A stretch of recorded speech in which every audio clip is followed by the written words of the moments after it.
Brains.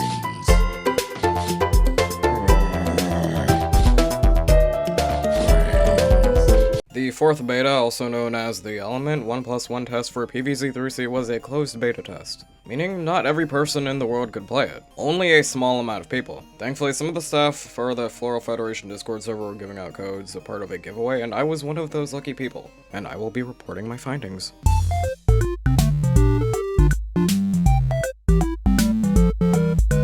Once the game is done loading, we get a cutscene. It's the same plot as last time. Dave was horny and bored, so he just wanted to recreate the waffle taco from PvZ 2. If you've never played PvZ 2, the waffle taco is given to Dave after you defeat Zombos in modern day. After the cutscene, we're thrown into the main lobby. Not a lot changed, except for the UI. I really like how the UI looks here. Probably the best UI I've seen from these betas so far. So the first level is pretty simple. We're introduced to how the game works. The merging system from the previous beta returns, as well as the empowerments. After the first level, we move on to the second level. Something interesting to note is this difficulty indicator you encounter at the Choose Your Seed screen. I don't know what the fuck you call these things, but I've seen them in games like Angry Birds Epic. The next level introduces us to the Magma Dew. If you've seen my previous video, you would know that we don't meet the Magma Dew until we reach Beonia Boulevard. So it looks like in this beta, we're getting introduced to the rest of the element plans very early because in the next level, we meet the EM Peach. We also meet our first new zombie in level 3, the Star Zombie. The zombie can't kill your plants, but instead will walk towards your defenses, then turn back. You have to kill him to obtain a star for the level. Yeah, the star system is back.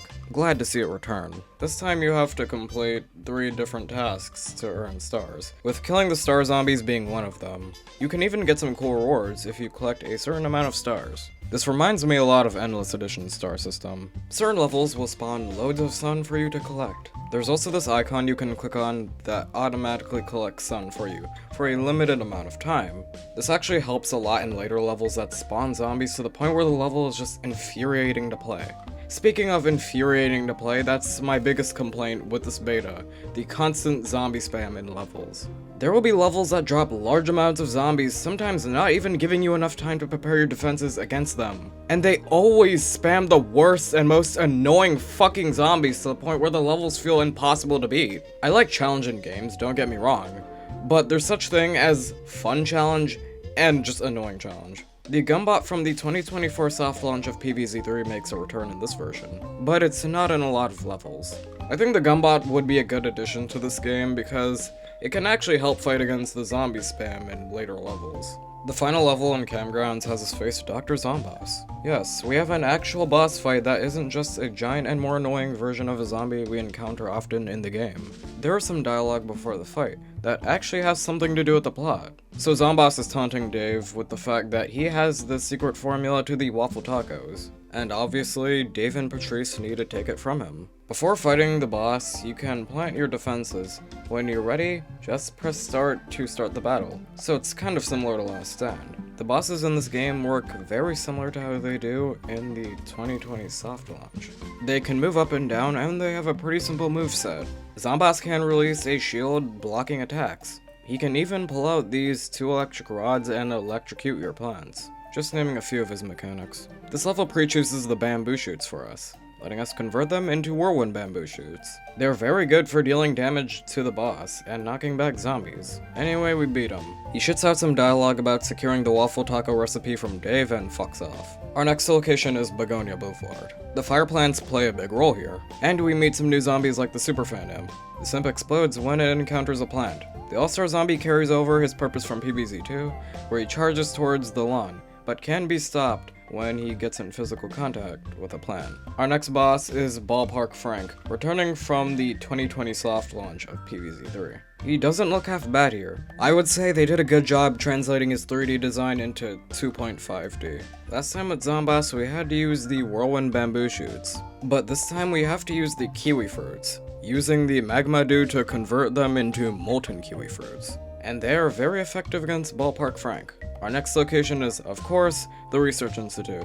The electric plants will come in clutch here. And our first zombie is the zom-blot. Once the zombie is defeated, he splits into two and invades the two lanes next to him. When his two halves are defeated, he splits into four, and again invades the lanes beside him. So far, this is the most annoying zombie in the game, because in the Research Institute levels, he is spammed way too much. And the fact he can multiply when defeated makes this a whole lot worse. I don't hate the zombie's mechanic, I'm just pissed off at the fact it overwhelms you in later levels. The boss for this world is Immortica. This boss is very challenging and contributes to my main issue with this game, being spamming zombies to overwhelm your defenses. Immortica even has this really annoying mechanic where she can cast a spell that hits several plants at once and does insane damage.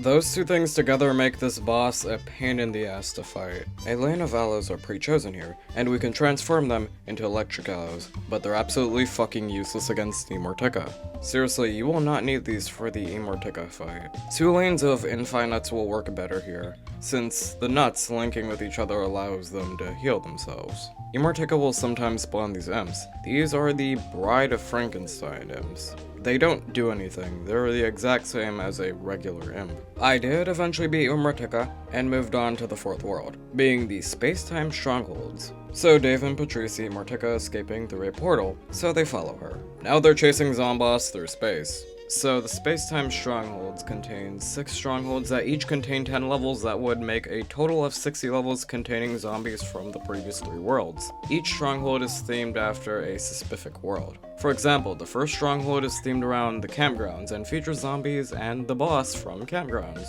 The first 4 levels will take place in the Devour Tower, then the next 5 levels will take place in that respective world. And the final level will have us back in the Devour Tower. That's all you need to know about the Space-Time Stronghold. I wasn't able to complete the world because the levels were insanely frustrating. Our next game mode is Nut Line of Defense. Not a lot changed, but some of the UI did improve. And there's a new plants to merge. Some of the levels are not too hard, and are actually pretty fun to play through. Our next game mode is the Devour Tower. How this game mode works is that there's difficulties that each contain 15 floors. Each difficulty requires you to choose a power mint to use in the 15 floors. While playing through the difficulty, you will get the chance to pick buffs to aid you throughout the rest of the difficulty. There's also these floors that contain vending machines you can purchase buffs and coins from using these bottle caps, which you can obtain from completing floors. The last game mode wasn't available in this beta, but it was the Endless mode. And Endless mode would be a good excuse to spam zombies to overwhelm you, since the more you progress, levels get harder and harder.